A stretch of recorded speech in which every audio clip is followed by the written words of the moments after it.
وقال الله تعالى في القرآن المجيد والفرقان الحميد فعدة من أيام أخر صدق الله العظيم۔ تمام قسم کی حمد و ثنا، تمہیدات، تحلیلات، تسبیحات، تکبیرات اللہ تبارک و تعالیٰ کی ذات اقدس کے لیے، درود و سلام امام الانبیاء سید الاولین والآخرین، سید الثقلین، امام الحرمین، امام کبریاء، آمنہ کے لال جناب محمد رسول اللہ صلی اللہ علیہ وسلم کی ذات کے لیے۔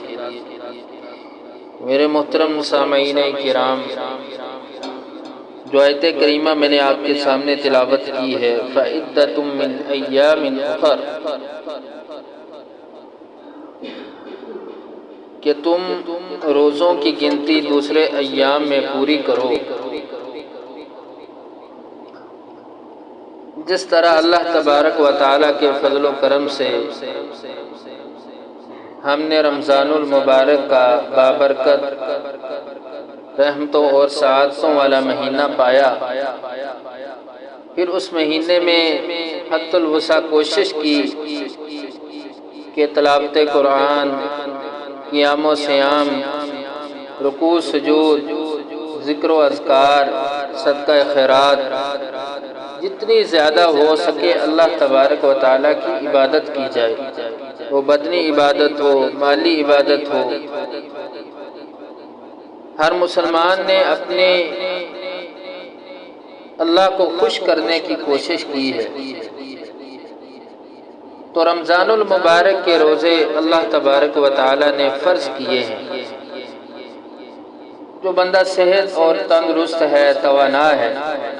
اس کو چھوٹ نہیں تھی کہ وہ جان بوجھ کر رمضان کے روزے چھوڑ دے۔ ہاں، کسی عذر کی وجہ سے یا بیماری کی وجہ سے، کمزوری کی وجہ سے، یعنی جو شرعی عذر ہے، اگر اس کی وجہ سے رمضان المبارک کے فرضی روزے رہ گئے، یا عورت کے اپنے خاص ایام کی وجہ سے روزے رہ گئے، تو ان روزوں کے حوالے سے اللہ تبارک و تعالیٰ کا قرآن مجید اس بات کا اعلان کرتا ہے فعدۃ من ایام اخر، کہ تم دوسرے ایام میں گنتی پوری کرو، یعنی رمضان کے جو روزے رہ جاتے ہیں تو پھر ان کو رمضان کے بعد پورا کر لیا جائے، اور آئندہ رمضان آنے سے پہلے پہلے پورا کیا جائے۔ جتنے روزے رہ گئے تھے ان کو رکھ لیا جائے۔ سید عائشہ رضی اللہ تعالی عنہا بیان کرتی ہیں،